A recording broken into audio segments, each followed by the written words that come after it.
what's up, Arky Pips? Today napakagandang discussion natin pag-uusapan, which is, you're welcome to our episode 3, which is the Up Next Insights and Perspective of UAPGA, na kung saan ang pag-uusapan natin ngayon is from the ground up, making your portfolio visible. Once again, I am Bon Jerome M. Pisaclan, the National Executive Director for Professional Practice, and together with me, we have Architect Richmond and Architect Roxy.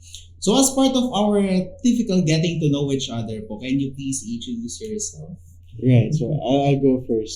I'm Architect Richmond Rojas. I'm an architect for almost 3 years now, and I worked previously at Leandro V. Locsin Partners, where I kind of honed my own design process as an architect before I started my own. And right now, I've been practicing with my own firm, Rojas Architects, where I design mostly residential spaces, commercial, and a lot of more resort developments. Also, I teach at a university in Batangas, mainly for architectural designs. Yeah, so yun lang yung a bit information about me. Thank you, Architect Richmond. Ayun, first of all, thank you for having us. One thing, this is my first time to do podcast, so I'm really honored. And I'm Architect Roxy James Kurt Bakungan. I'm 30-year-old young architect from Marikina City. I graduated at Technological Institute of the Philippines, Quezon City last 2017. And of course, after 2-year diversified architectural experience, I got my license in 2019. And after a year, 2020, I founded my own architectural firm, Bakungan Architects, which is very risky nung time na yun kasi that's pre-pandemic era. And now, we are on 5-year mark with our projects, and we're really happy na still pursuing good projects, and of course yung building relationship with the clients, of course sa ating mga colleagues. And I'm excited for this episode. Yan, so introduction pa lang yan. So, yun na po yan. So good thing napakaganda ng naging background ninyo from how you start as a young architect pa, and now you're making a name in the industry of architecture. Yeah, so for our first question, so unang question natin is, what sparked your interest in architecture when you were younger? Okay, interesting question. Siguro if I might share lang din. When I was a child, uso kasi before na bibigyan ka ng crayons ng parents and watercolor. Tapos ako yung child na magpe-paint sa walls. Tapos hanggang sa na-discover ng parents ko na parang inclined siya sa arts. So what they did was they tried to buy me some canvases. Tapos doon ako nagpe-paint. Tapos binibenta ko yung mga painting ko. Kahit hindi siya maganda, I swear hindi siya maganda. But then again, ang ginagawa is, binibenta ko siya sa mga pinsan ko. So kahit 5 pesos, binibili nila yung artwork. And then from there, I kind of started to have an idea of what I want to be when I grow up. No? Parang naging naging mindset na, ito yung path papunta sa'yo. So yun yung nag-spark na interest sa akin in terms of architecture. Nice. Start them young. May hinihintay ko after architect yung story na pinapakita ng nanay niyo kasi puro kayo drawing sa... Right.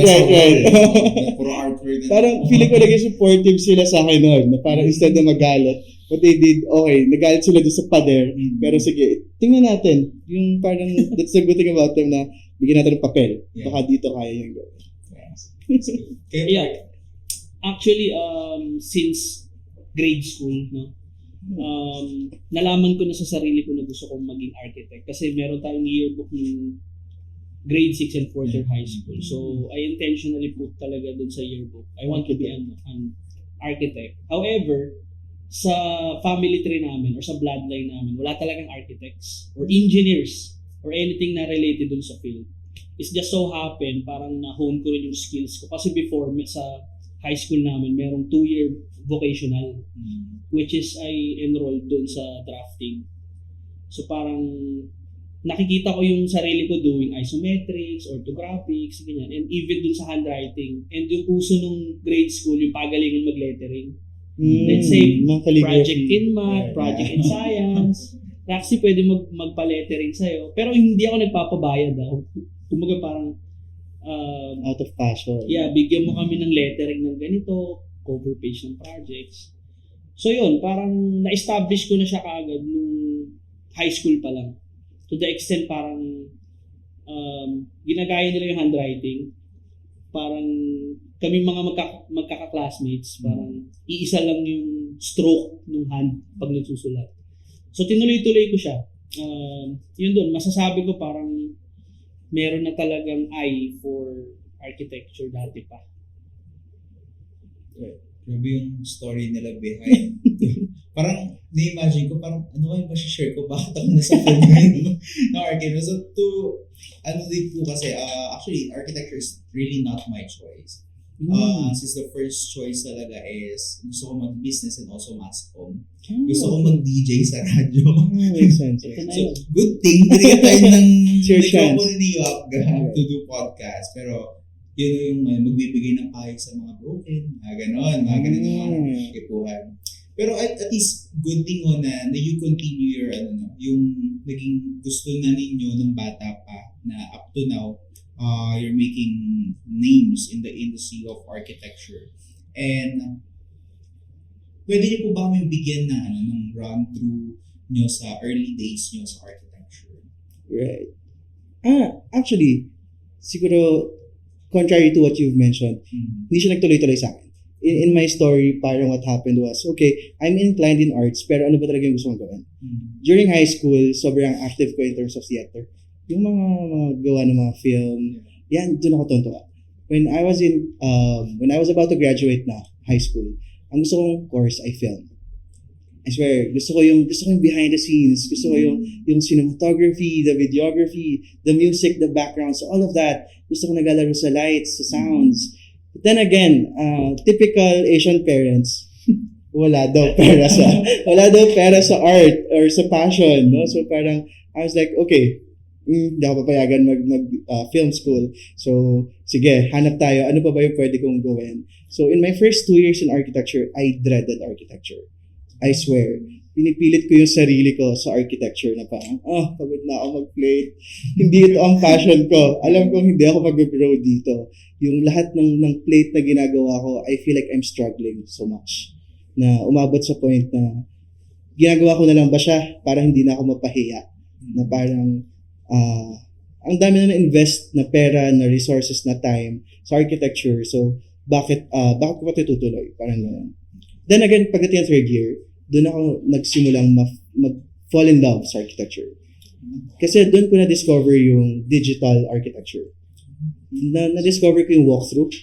Na doon ko napasok yung film.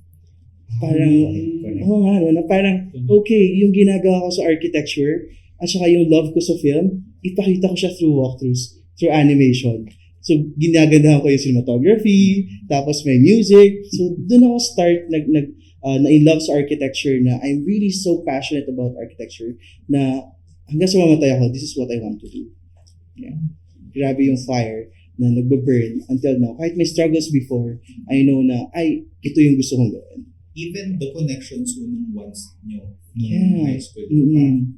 Okay, so kaya ko pa rin palang ibigay yung best ko dito sa naging passion ko, dito sa bagay na Tama. architecture na. na nandun na. Kasi actually sir, napakahirap talaga ng yung parang nagko-comply ka na lang sa college. Parang labag siya sa loob mo, na konsensya mo na lang na mahal na ng binayaran mo, mahal pa ng tuition, mahal ng teacher, mahal ng tech pen. For sure. Pero doon ko din natutunan na mai-love at mai-love ka sa isang bagay kapag patuloy mo siyang inaaral, patuloy mo siyang ginagawa.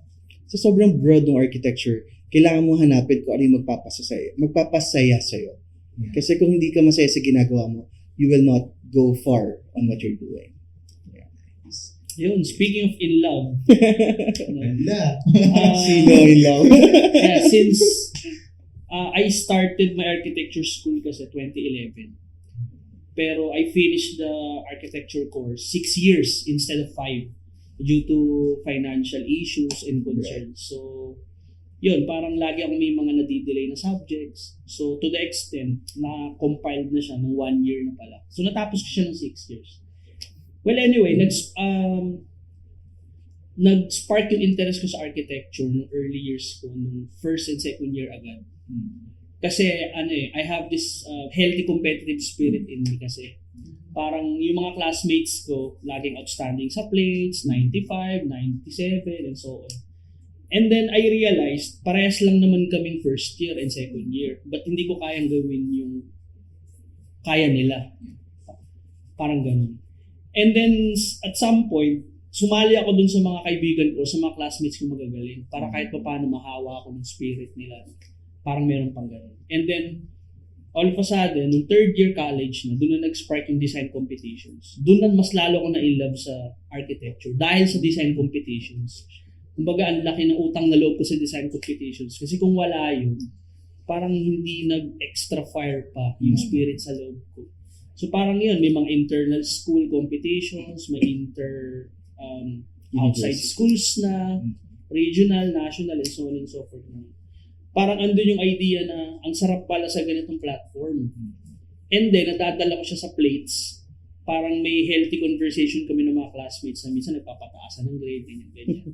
And then may mga experiences nga din na parang, I don't know kung parang nayayabangan sa amin, ganyan. Pero kasi may sarili kaming mundong ginagalawan na parang, dito yung parang pinaka-sphere of happiness namin.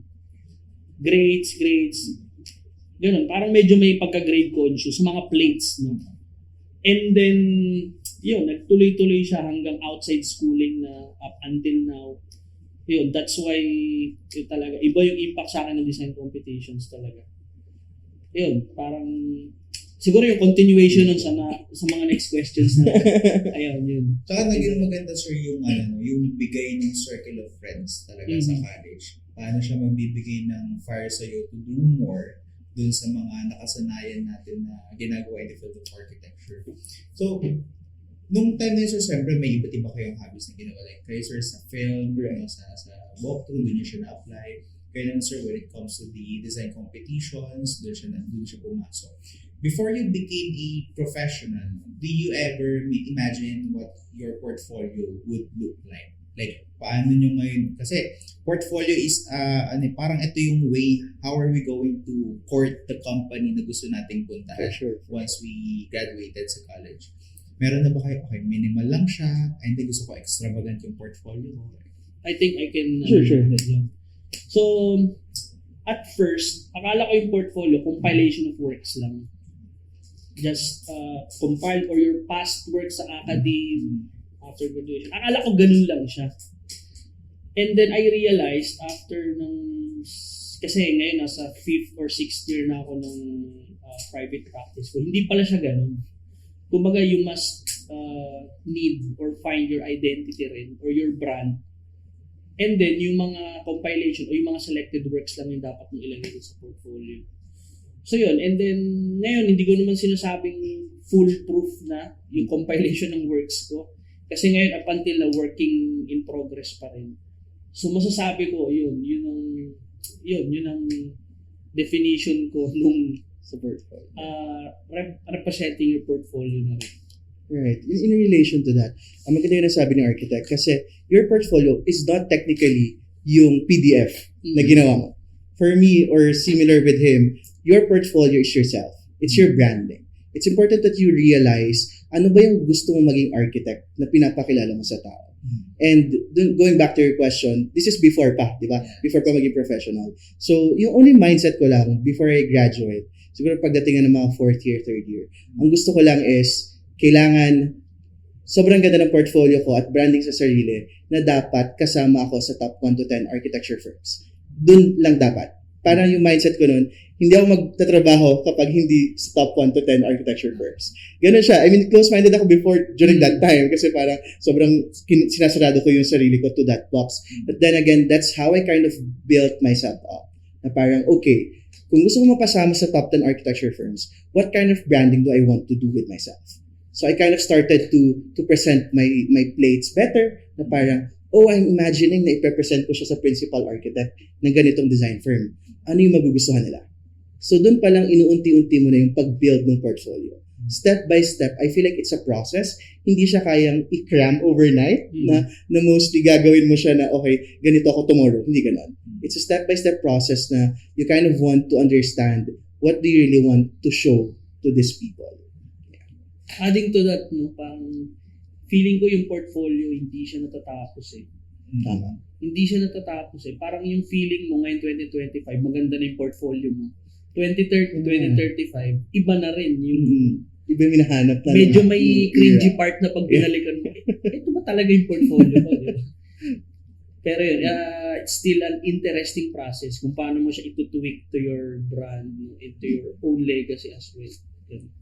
So speaking of branding, no, since all of us, especially to the newly past architects, may I know if gaano po katagal yung naging facing mo to know your own branding? Kasi we know even in the business side, branding is a very crucial part of the business. So how are you going to market your brand? So sa inyo po as young architect that time, also nung student pa po kayo, gaano po naging katagal yung facing niyo to know your own personal brand? Alright, interesting question. For that one, hindi siya basta-basta, hindi siya madali. For me, it took a number of years before ko nalaman kung anong gusto ko. It took me 2 different firms before I kind of discovered what I really want to do on my own. And it's not really definable in a way na minimalist architect ako. Hindi ganun. Or parang brutalist architect ako. Hindi siya ganun. I think it's a mix of all of those experiences na ginagawa mo. And even as a student, alam mo yun eh. Kasi lalo sa architecture school, limitless. Sobrang limitless ng ideas mo. Unlike kapag nagtatrabaho ka na, noon after work, or especially right now, yung mga apprenticeship or yung mga nag-apprentice, sila yung nagugulat na parang, bakit nasasarado yung ideas ko? Bakit nababox yung ideas ko? Na parang, okay, you have this limitless curves, very Daniel Libeskind. Tapos, pagdating ko dun sa firm, ayaw niya ng ibang form. Ayaw ni boss na ibang form. So, for me, it's a process na parang, okay, yung branding ko dapat is kung ano yung gusto ko at sa tingin kong tama. Good to know. Ayun, for me, branding, no? To be honest, hindi ko pa siya na-hone up until now. Ang mas interesado ako sa ngayon is yung lesson na akala ko yung architecture is all about the drawings, that tangibility. And then I realized, hindi pala siya ganun. Architecture is a social act. You need to be an impactful one to help those people na kailangan talaga yung architecture. So I strongly believe architecture is a problem solver, a speaker for the truth, kasi we all know maraming illegal practitioners, and architects are collaborator, syempre, no? Kasi sometimes architects have these egos, of course, na parang dapat we are the experts, we are the one na kailangan tayo mag-i-stand out. Pero hindi pala siya ganun. Kailangan ng architecture is collaborative, exploratory, more on discovery. So, I can say as of now, no, yung in terms of branding, wala pa akong defining word na magsasabi sa akin. Pero ang tanging alam ko lang sa ngayon, I want to help people through architecture and design. So, regardless yung small project, mid-size, large-scale projects, and kung high-end, ganyan. And lastly, I think may napanood ako isang video sa Instagram na parang kung gusto mong maging or kung gusto mong ma-promote talaga yung architecture, mas tulungan mo yung masses. Kasi sila yung may malaking percentage na nangangailangan ng architects eh, di ba? Sure. Kasi baka kasi ang isipin nila pang mahal lang. Elite. Architecture for the elite, right? Yung architecture or yung pag-hire ng isang architects. But on the other hand, baka sila kasi dapat yung kailangan nating abutin. Kasi sila yung mas nangangailangan. Like for example, mga mass housing, mga simple or small scale projects. So naniniwala ako, meron tayong role as a young architects sa mga ganung type of situation sa Philippines. So, actually, if na-notice yun din po yung one of the line ng 2025 Pritzker Prize, Yeah. na you have to be a person first before you can be an architect. Kailangan parang we should understand first the needs and wants of the people para for us na sa inyo po as the architects right now, alam natin kung paano natin bibigyan ng solusyon yung mga bagay na kinakailangan ng tao. Parang kailangan muna natin silang maramdaman para alam din natin paano ibigyan ng proper space planning, paano kapag sa tingin natin naiinita sila as architects, paano natin bibigyan ng proper ventilation yung magiging project natin sa kanila. So, yun, maganda ho yun na naging ganun yung nagiging branding natin na we have to be kailangan natin muna maramdaman yung tao. Na hindi lang lahat nararamdaman tao sa politika, but kailangan din natin maramdaman as professional yung kailangan ng tao. Yan. So, speaking of projects po, no, if you had limited resources and no constraints, what dream project would you design? Dream project. Dream project ba? Yeah. So, sige ka muna. Okay, sige. Dream project, I can say, no, for sure, no, as of now, 2025, pwedeng iba rin kasi yung sagot ko sa 2030, 2035, and so on. Pero ngayon, from my mind, body, and soul, mas gusto ko yung socially responsive na projects. Yung mas mararamdaman ng tao, ano ba talaga yung architecture, sino ba yung architects, ano yung pagkakaiba niya sa civil engineers, and so on and so forth. Instead of like high-end projects, parang mas dun ko ramdam. Kasi mas iba kasi yung impact pag pinapasalamatan ka ng mga tao. Architect, thank you kasi may ganito kang blueprint na binigay sa amin, may document kang binigay, na mas nararamdaman nila yung impact mo bilang isang tao muna bago ka maging isang architect. Pero syempre, 'di ba? Sino ba namang may ayaw ng high-end projects, 'di ba? Pero yun, pwede rin namang high-end pero socially responsible or economically responsible. Kasi ngayon we've experienced typhoons, 'di ba? Yung earthquake recently. So baka ito na yung time na kailangan nating mag-show up bilang isang architects. And syempre, yung mga allied professionals. Feeling ko mas nandun yung puso ko eh. Pero syempre, kapag may high-end, may large projects, why not? Diba? For sure. Okay. Siguro sa akin, patagal ko na siya napag-isipan, but I really want to design a place of worship. Any religion. For me, it's something that tells a bit more about me as an architect as well. For me kasi architecture is storytelling. Architecture is storytelling in a way na gusto mo na ikwento kung paano yung nararamdaman ng mga tao. And relating that to a place of worship, I think or I feel like dito mas nahahawakan or natatouch mo yung mga tao. Na parang through your storytelling, through your architecture, it gives that understanding na pinapalakas mo yung faith nila, no? Na parang you get to give back to those who are in need, especially in relation with social architecture. And I feel like it also relates to how we define Filipino architecture, no? Kasi parang we always say that ano ba talaga yung Filipino architecture and how does it relate to a place of worship. But then again, I always believe that Filipino architecture is for the Filipino people. So parang yun yung gusto ko na i-design talaga. Parang sobrang excited ako if I get to have this chance to design a place of worship just for people to understand and realize what they really feel and what they really want to tell to the universe. Yeah. So, if ever po, do you feel torn between including a project for its prestige versus staying authentic to your design vision? Not necessarily naman. For me, dun kasi papasok yung principles mo as a designer. Yeah. No, dun lalabas yung galing ng architect kung paano mo ma-relate yung isang certain project even though it's not really aligned with what you want. No, kahit na gaano ka prestigious ang project, if you feel like it's not for you, if sobrang against na siya sa principles mo, parang wag na. Tanggihan mo na siya. Siguro yun na yung answer ko with your question na kahit na gaano siya kagandang project, if it's not really something that you would be proud of, then maybe it's not for you. No. But then again, doon lalabas yung galing mo as an architect na paano mo siya mababalance. Because I kind of believe that architects should always compromise. No? Lagi may compromise. Parang naniniwala ko architect, walang nasusunod 100% sa plano. For sure, walang nasusunod 100% sa plano. Kahit anong galing ng architect, I've worked with the largest contractors in the Philippines, and yet merong nagkakamali. No? And hindi natin maiwasan yun. So, relating that to your question, I believe na kahit na it's not really some sort of like authentic to what I want, but then again, as long as proud ako sa ginagawa ko, then that's something that I would do. Yes. Yeah. For me, every project is a contribution to the community. Right, for sure. And we have this idea kasi or principle namin sa office na to be always mission driven.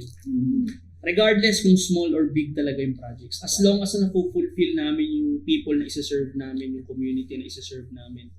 And at the end of the day, yung clients pa rin kasi yung mag-occupy ng space. So there's a magic between the architect's vision and yung client's vision din. So pag napag-meet mo siya o pag napag-merge mo siya and then andun ka sa gitna, check ka dun sa part na yun.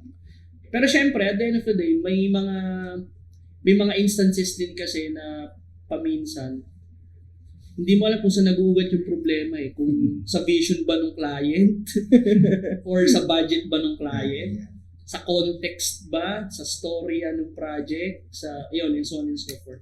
I'm sure malalaman yun pag nasa actual practice kayo. Kasi magkaiba talaga yung plates, of course, at saka sa actual practice.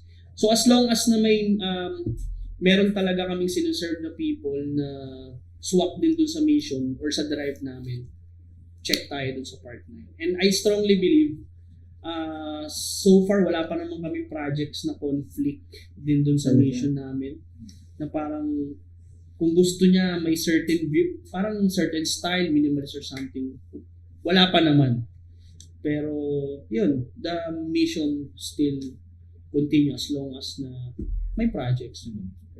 Siguro dun din lalabas yung flexibility mo as an architect. Kasi for example, pinag-design ka ng let's say Spanish architecture and hindi yun yung forte mo. But still inaral mo yun eh.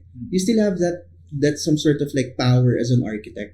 Now I can do it, no? Even though it's not authentic to my style, but still I can do it, and then dun mo ipasok yung personal take mo, no? Para mapakita mo pa din na this is still me.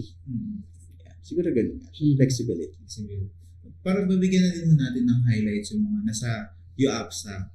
Right. For sure we have viewers from UAPSA na ito yung totoong realidad ng profession.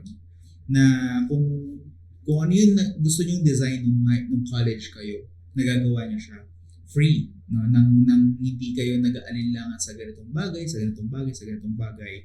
Meron kang will to design on your own.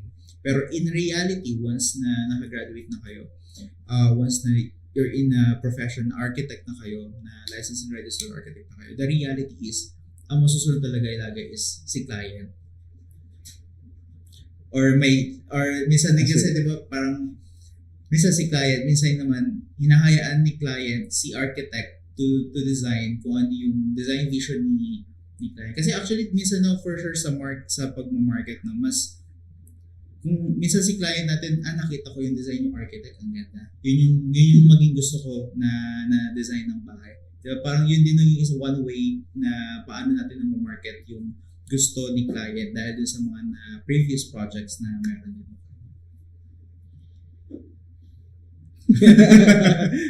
Siguro, sorry, I'm kind of really an idealistic architect kasi. Parang I would beg to disagree na yung dinidesign mo sa architecture school ay hindi magagawa in reality. Parang I want to debunk that kasi doon nagsa-start na ma-constrain yung utak ng tao. Kasi I some sort of believe na parang bakit sa ibang bansa nagagawa nila? Bakit sa atin hindi? Why don't we challenge the norms in the Philippines? Why don't we challenge the construction industry in a way? Na hindi. Kailangan, pag nag-isip ka ng design, alam mo yung feasibility nito. No? Hindi naman magdo-draw ka lang ng okay, maganda siya tingnan. It's always some sort of like argument kasi na ang architecture ba ay art or science? Kaya siya art and science kasi kailangan mo ng both aesthetic and also function. So parang dun lalabas na okay, kung di-design mo yan, kailangan mo patunayan na feasible siya.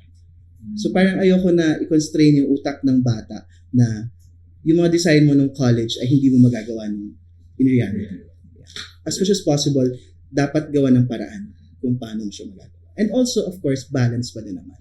Yeah. But there are times ba na dumating na, syempre parang okay, ito yung gusto kong design, gusto ko i-continue to the profession. Right. There are instances ba na naging hadlang sa project, especially the budget of the client? For sure. When I work with Loxin, yung mindset kasi namin doon, especially with Mr. Andy Loxin, what they kind of want is to always design for the best muna. I-design mo muna yung pinakamaganda. And then, saka natin siya i-value engineer or saka natin ibaba yung design. No? Kasi, it's some sort of like a risk. Kung pinakamaganda agad yung ginawa mo, and nagustuhan siya ng client, then swerte mo. But then again, if hindi na siya pasok sa budget, then doon lalabas yung galing mo din as a designer. Na paano ko siya i-downgrade based on the budget, but still, pasok pa din siya sa standards mo sa designer. Yeah. Pero yes, 100%. Hindi siya 100% na nasusunod according to the budget. Mahal na yung bakal ngayon. Kaya for architect. What's the question again? So, Wait, alam mo na rin ako. ang sarap kasi makinig sa kanya. Ayun, when it comes to the budget, parang dumating na ba sa point na you design extravagant design based on your vision as an architect. Parang dumating na sa point na, ay, architect, pwede yung basic lang kasi ganito na yung budget ko. Of course, multiple times. Pero siguro I can suggest na dun pa lang sa umpisa, you will set an expectation na agad. Na this is your budget, this is your design only. Kasi paminsan yung ibang mga clients, parang kung ano yung nakita sa Pinterest Yeah. or sa Google Google, Images. akala nila applicable sa Philippine context.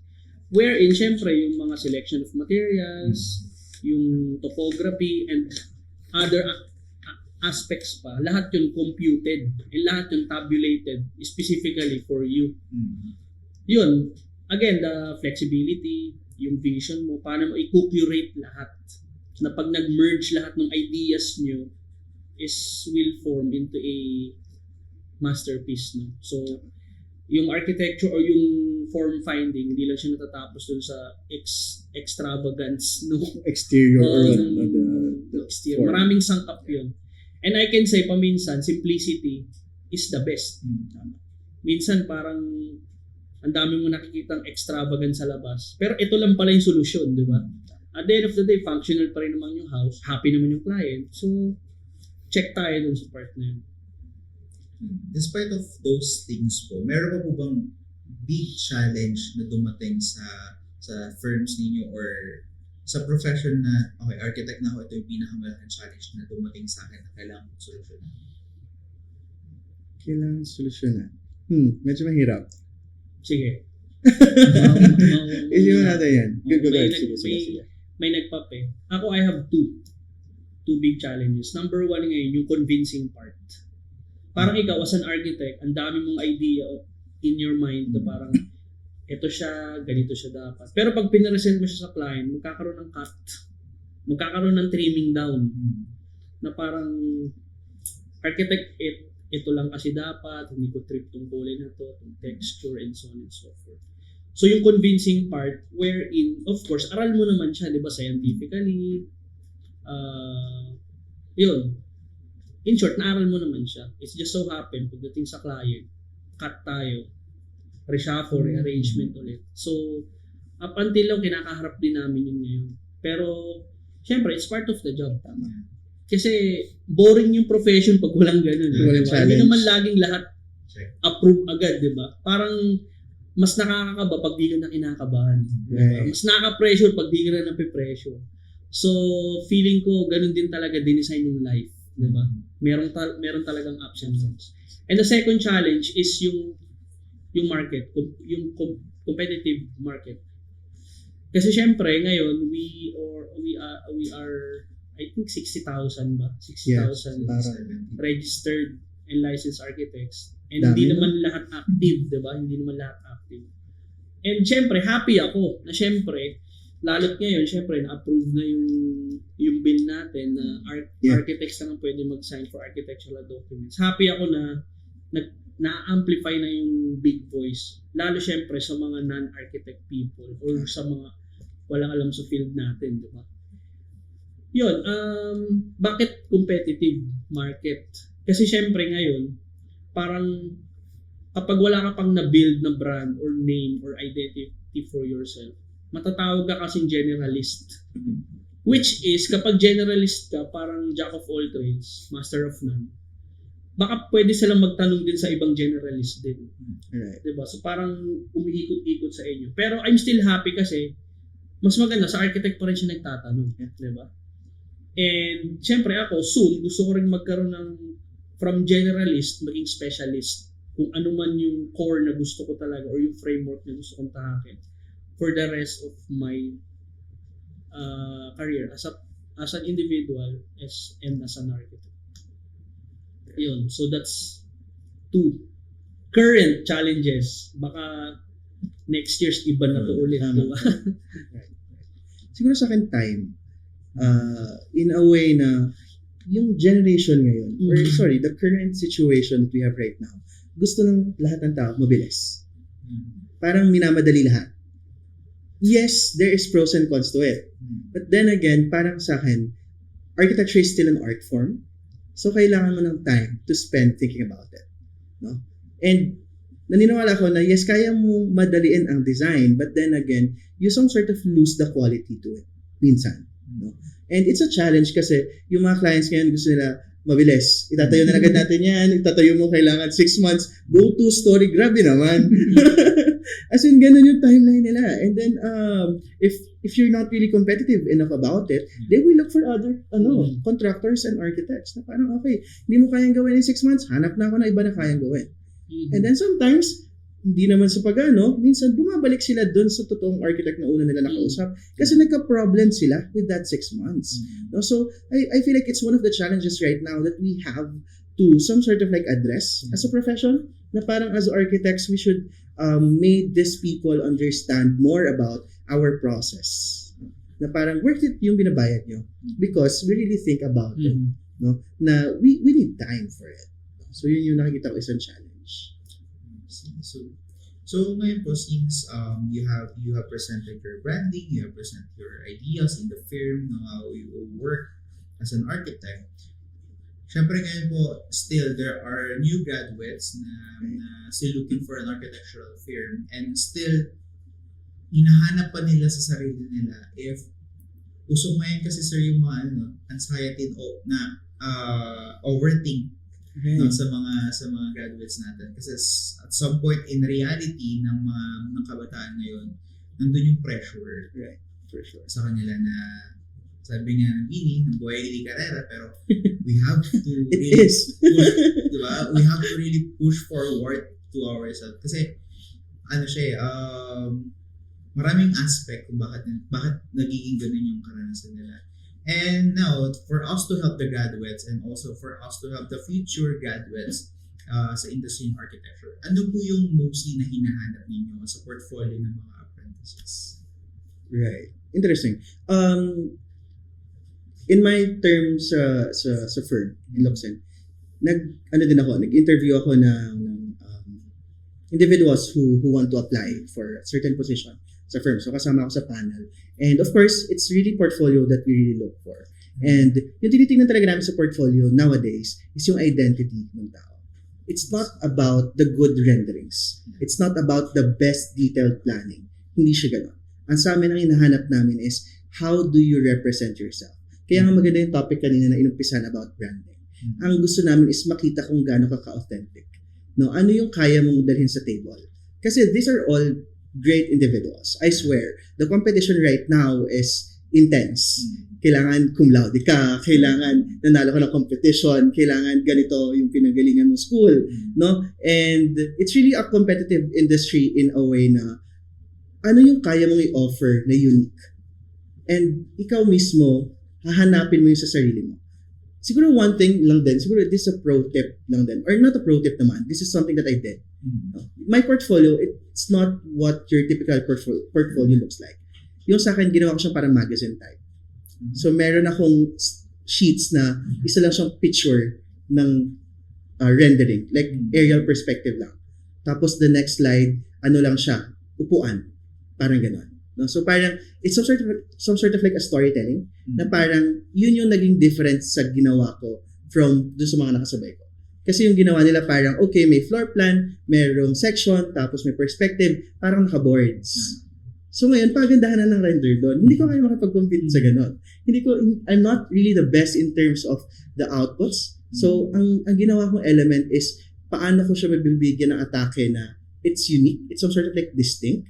So ngayon, pag tingnan mo yung portfolio ko, para kang tumitingin sa magazine ng Vogue. Siguro parang gano'n. Na more on textures, more on materiality, gusto mo na may story lang, tapos may page doon na merong isang word lang. So parang doon na some sort of like na hook yung employer na parang para siyang well-rounded designer. Ganun yung sinabi sa akin ng employer ko in my first firm na parang I'm looking at some sort of like a whole architectural and artwork na portfolio. It's not just purely architectural. Siguro yun yung kailangang hanapin ngayon ng mga young professionals. If you really want to go for a firm that looks for a certain style, i-research mo yung firm nila. Ano yung gusto nila, yun yung gawin mo sa portfolio mo. Dapat yung portfolio mo, hindi mo siya isi-send sa lahat ng firms. Dapat distinct siya to that particular firm. Yun yung sa Nice. Good to know. Well, when it comes to checking yung portfolio, actually ito ginawa ko rin to kay Bon, no? Kasi si Bon is my former intern and now my architectural apprentice. Hindi ko muna tinignan yung CV niya tsaka yung portfolio. Kinausap ko muna siya bilang isang tao. What's your goal? What's your vision? As an individual muna. Anong goal mo sa sarili mo?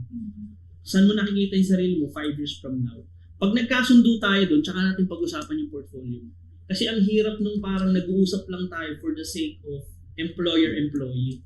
Gusto ko as a friend, kausapin kita. And even sa mga past interns namin, yes, maganda yung top 5 ka, best thesis, top 1 ka, maraming achievements. Check tayo doon, wala tayong problema doon. Pero paminsan kasi, iba rin kasi yung attitude, behavior na nadadala sa table ng mga tao na to na walang accomplishments. Kumbaga, ang lagi ko tinatanim sa isip ko, tanggalin natin lahat ng achievements, milestone mo. Kausapin mo lang ako tao sa tao. Ang laking bagay sa akin. Kasi may nabanggitin sa akin yung kapatid ko. Kasi yung mga kapatid ko HR eh. So nice. parang nagkukwentuhan kami. Parang mas hinahanap nila yung mabait kaysa yung magaling. Kasi yung magaling, paminsan may ego yan eh. Parang, hindi, maghahanap ako. Hindi nyo kayang rate ko, maghahanap ako sa'yo. Pero yung mabait, na tahimik lang, paminsan ang tawag ko dyan mga silent assassin eh. Minsan kasi yung mga tahimik na yan, andyan yung andyan yung parang fire dyan eh. Hindi mo lang nakikita siya outside, pero inside, dun lumalabas.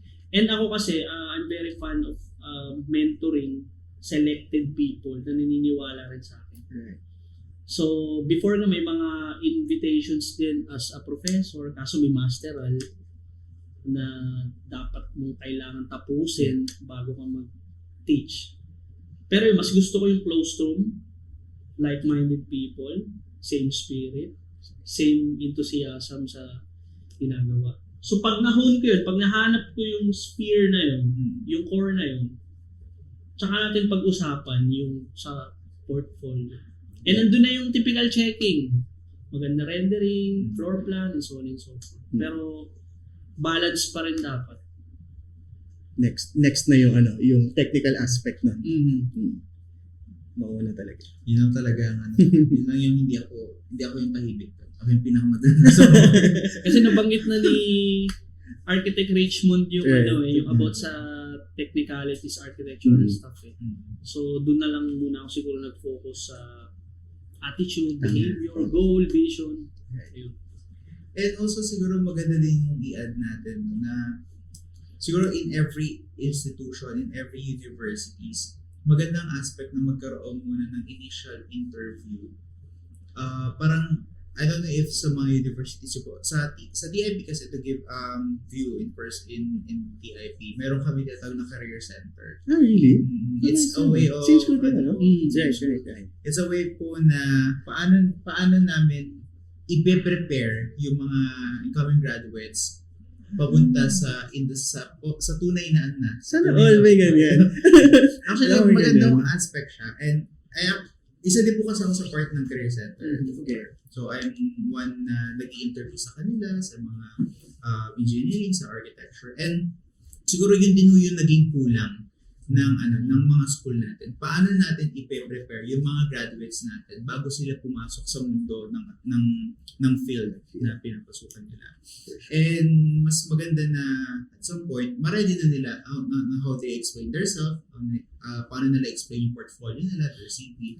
Kasi syempre kumbaga iba-iba yung taste ng mga mag-i-interview sa kanila. Iba-iba yung taste ng mga companies na pinag-a-apply nila. Right. Yeah. So, hoping sa mga nanonood na mga universities institution, I hope that you can have those things, kahit hindi siya part ng curriculum, basta makatulong kayo sa mga iba't ibang courses na mahanda nyo sila. Kasi not all individuals are fully prepared sa mga ganung bagay. Yung iba walang kumpiyansa, yung iba mababa yung nila sa sarili nila, baka hindi ko to kaya. So maganda na magkaroon ng ganung aspect sa school para ma-ready natin sila. And siguro po, as part of the last question to our episode 3, ano po yung ma-advise niyo sa mga newly passed architects or ngayon na graduates on finding the correct balance between exhibiting creativity and also technical competence in their portfolios? Right. Siguro sisingit ko lang din dyan. There's a big question kasi. Sorry, as an Aquarius, overthinker ako. So, sisingit ko doon na parang, as a fresh graduate or bagong pasang architect, you have these two questions in mind. Do I go for a small firm or do I go for a big firm? Yun. Na parang, okay, this is a big risk on which of these two should I go for? Kasi this will some sort of define kung ano yung tatahaking landas ng career ko. Personally, I went for a big firm. Yung mindset during that time, hindi ko sinasabing tama yung ginawa ko. It's just, this is my opinion or this is how I did it. So parang for me, I went for a big firm just because I know na after ko makuha yung big firm, if makapasok ko sa big firm, it will be much easier for me to go for a smaller firm kapag ginusto ko na. Parang it will be much more challenging if galing ka sa small firm and then mag-apply ka sa bigger firm. Kasi for sure, titignan nila yung kilala na nila na firm.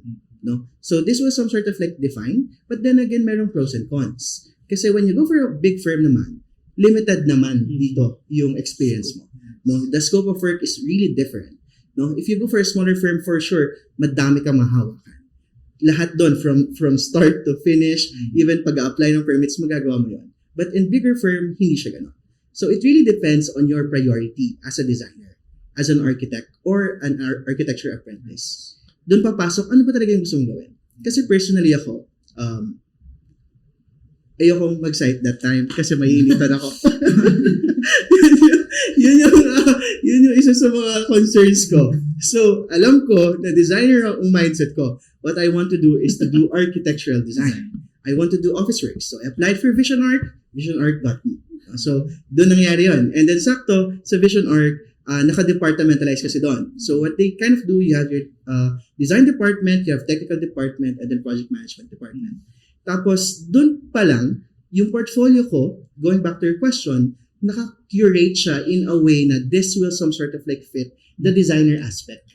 No? Na parang, okay, ang target ko, ang mindset ko ay magiging designer ko. So, dapat yung portfolio ko, it will show yung flexibility ko as a designer na, okay, ito yung design aspect ko, ito yung process ko. If I want to be a technical designer, if I want to focus on project management, i-curate ko yung portfolio ko. Na pinapakita ko dito, okay, marunong ako mag-Gantt chart. Kaya kong pagsabay-sabayin to. Magpapakita ko ng multiple number of organizations that I'm part of. Para mapaniwala ko yung client na yung portfolio ko is some sort of fitted for the position that I'm going for. So parang ganun ko siya gagawin. And I think that's really important that this new individual, new architects, and fresh graduates should understand. What do you really want to do? Ano muna yung gusto mo? Because it's really impossible na makuha mo siya in first try. So, you talk to yourself, ano ba yung gusto kong gawin? Ano yung gusto kong puntahan? And then you start from there. And then, magsusunod-sunod na yan. Yeah. Yun, I think. Yeah. Actually, nabitin ako last question na pala. Nabitin ako sa questions. Pero, may piece of advice sa mga newly grads or newly passed architects natin. Find yourself first. Kasi at the end of the day, you cannot copy your design idols. Ako, marami akong design idols. To name a few, Architect Jason, Ben Salido, Architect Royal Pineda, Architect William T. I'm really fascinated sa mga philosophy, sa works, sa impact, storytelling, and so on and so forth. But then again, sino ba ako as a Rocksty? Sino ba ako bilang isang Bond? Sino ba ako bilang isang Richmond? Ayun, parang I cannot copy those people kasi syempre those people are legendaries, no? You can find your own voice through your own experience. Kasi syempre magkakaiba tayo ng social status, magkakaiba tayo ng day in a life, di ba? So, find your voice muna. Sino ka? Ano yung mission mo? And always be in love sa architecture. Ganun kasimple.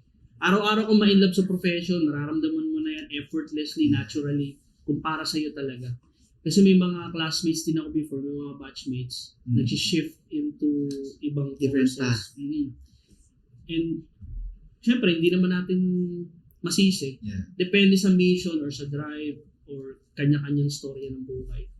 Pero I'm hoping na you started as an architecture student, tapusin natin hanggang architect na magkaroon ka ng legacy, no? Your own story, share your own story. Yun ang mapapayo ko sa mga graduates, newly passed. And syempre, bilang isang tao na rin, di ba? Always fall in love. Kung saan mo talaga gustong dalhin yung sarili mo. Ma-in love ka lang araw-araw. Effortless na yun lahat. Ayun. In love pala. In love pala siya. Iba palang ano. Iba talaga yun. Hindi pala sa profession. Right. Pero to give collection so no. Actually, Architect Roxy knows this, no, about the story. Paano ako naghanap ng firm nung pagka-graduate ko. I also considering big firms or small firms kasi kailangan ko ding makinig sa kwento ng iba. Paano mag-work sa small firm, paano mag-work sa big firm. So, yung iba po, nagdi-detail lang kami ng mga cabinets, ng CR, no? And, mas maganda na pumasok ka sa small firm kasi doon mo mararanasan lahat. And, nakakatuwa na, ayun. And yung funny part kasi, sa akin siya nagpapacheck ng portfolio. Tapos, ang ending, sa akin din Ikaw din pala yun. So, hindi pala hindi siya tanggapin. Alam mo na. Actually, yung time na yun, yun doon ko somehow kinoconsider yung sarili ko if gusto ko lang ba sa office, mag-OT lang daw, hindi naman talaga required ang OT once you're an apprentice, no? Kasi that's part of the law.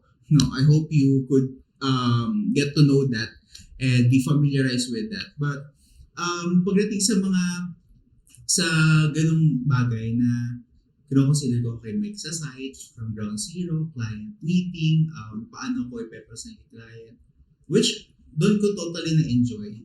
Right. No, sa working with Architect Roxy, na pina-experience sa akin paano ko liligawan si client with the design na meron, paano ko explain kay client yung mga ganitong bagay in the field of architecture.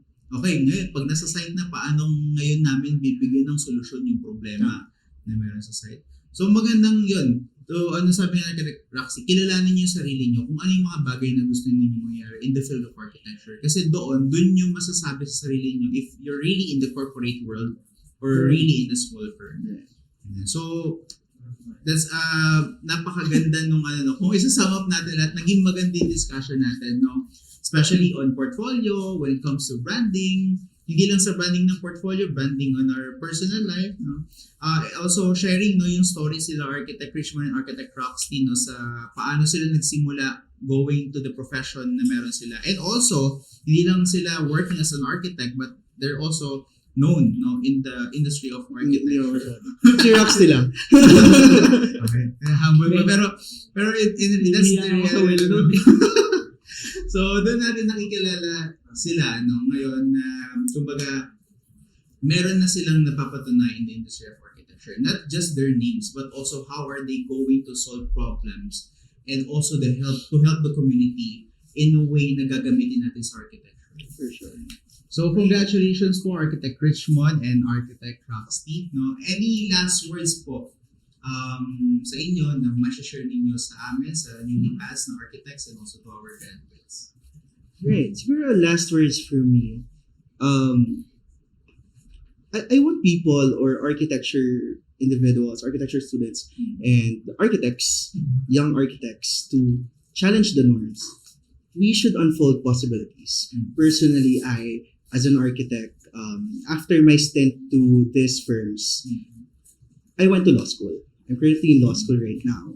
And for me, this is something that I want people to understand na hindi dahil architect ka na, you will stay on that path.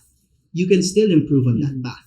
No? Na parang, okay, how can I help as an architect if I become a lawyer? No? So doon na papasok yung arbitrations. And doon na papasok yung land disputes. No? Na parang, okay, construction disputes, anong matutulong mo, architect, ganyan. Kasi konti lang kayo sa industry na may ganong kakayanan. And I feel like that is some sort of like a challenge to individuals na kaya mo din yun eh. Na you don't have to be in that straight line. Okay lang magkamali. It's okay if you fail. And failure is part of the process. It's part of how you grow as a person. No? Hindi ganun madali ang architecture industry, for sure. Napakadaming ups and downs, and it's really for you as a person to identify what you want and that you should unfold possibilities. I think those are the finals. Words from us. Again, doon talaga doon ang pinaka bottom line ko kasi talaga lagi is always fall in love talaga sa ating profession. Well, adding to that, paminsan kasi parang those graduates and students parang license na siya, gusto ko matuto sa kanya. Well, on the other hand, ako personally, gusto ko rin matuto dun sa mga students and graduates. Kasi it's like a cycle kasi. Hindi porket meron ka ng title, accomplishment, milestones, ikaw na yung nasa top. Ako naniniwala ko isang line lang talaga siya. It's just so happen na una lang sila, nandito ka, pero walang top tsaka bottom. So, I strongly believe na just keep pursuing kung ano talaga yung gusto mo. Kasi excited din akong makita yung storya nyo, yung storya mo as a person. So, magkita-kita tayo sa taas, no? Hilaan lang tayo pataas, di ba? Sabi nga ni Tito Mikey, di ba? Chop wood, carry water, di ba? Always grind, fall in love, effortlessly magagawa mo siya. Naturally, magagawa mo talaga siya as long as na nasa mind, heart, and soul mo, yung ginagawa mo. So, excited ako na makita yung mga graduates, mga students in the field, na nurture yung experience, ine-enjoy, di ba? In love lang lagi sa projects. Maybe sa clients, di ba? Building relationship with the clients. And syempre, making friends. Always happy, di ba? And to be honest, ngayon lang kami nakita ni Architect Richmond. Sa social media, nagko-comment ako sa post niya, back and forth, sa My Day, Story, Instagram. So, nakahanap ako ng like-minded person na kagaya na ni Architect Richmond din. So, I'm really happy na sana lahat ng architects, mapa-veterans or bagong sibol, no? Nasa one path, nasa one voice, one line yung tayo. For sure. Yeah, so thank you so much po Architect Roxy and Architect Richmond for your insights, no? And also sa mga stories na ibinahagi niyo sa amin, which very good thing na doon kami matututo sa mga storya na meron kayo. So syempre, to appreciate both of you for today's podcast, yan. So the United Architects of the Philippines Graduate Auxiliary would like to present the Certificate of Appreciation to Architect Richmond Ross, UAP, and also to Architect Roxy James Kirk Batungan, UAP, in recognition for your exceptional dedication and valuable contributions during your participations as our guest speakers in the UAPGA podcast episode titled Up Next, Insights and Perspective, Episode 3, From Ground Up, Making Your Portfolio Visible, held in the UAP National Headquarters Building. Signed by the UAPGA Up Next Podcast Deputy, Ms. Hannah Patricia Centeno, UAPGA Podcast Head, Cyril Arevalo, the UAP National Executive Director for Internal Affairs, Ms. Jessica De La Rosa, to the UAPGA Secretary General, Architect John Michael Angoy, and the UAPGA National President, Architect Michael Celtic Cisaldo, and to our UAPGA culture persons, Architect Juan Lacandazo, UAP, and Architect John Philip Cortez, UAP. Okay,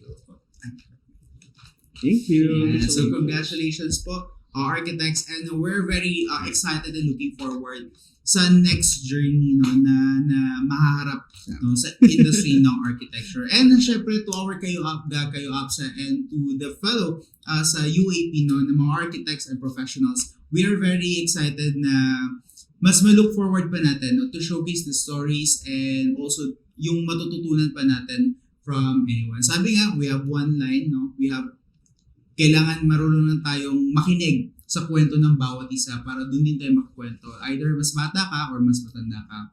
So hope you guys enjoy this video to our episode 3 and see you on our next episode, which another very exciting guest speaker na may invite natin. So once again, I'm your host for today's podcast. I'm Bon Jerome M. Pisaclang, the National Executive Director for Professional Practice, and see you to our next podcast.